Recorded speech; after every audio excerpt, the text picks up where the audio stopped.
Welcome नाजरीन, मैं आपके लिए एक दिलचस्प वीडियो लेकर आया हूं। जैसा कि आप इस वीडियो में देख रहे हैं कि ये सब्ज़ी से भरा हुआ डाला किस तरह हरकत कर रहा है। आप इस वीडियो को गौर से देखें, इसके साथ क्या होने वाला है। ये दिलचस्प वीडियो है। लेकिन नाजरीन अगर देखें तो ये ट्रैक्टर जो कि रेस लगा रहा था, लेकिन इसका आगे वाला टायर इस तरह निकला कि ये आसमान को छूने लगा।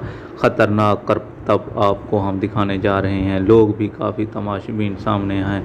ये हैवी ट्रैक्टरों का मुकाबला है, जैसा कि आप इस वीडियो में देख रहे हैं नाजरीन।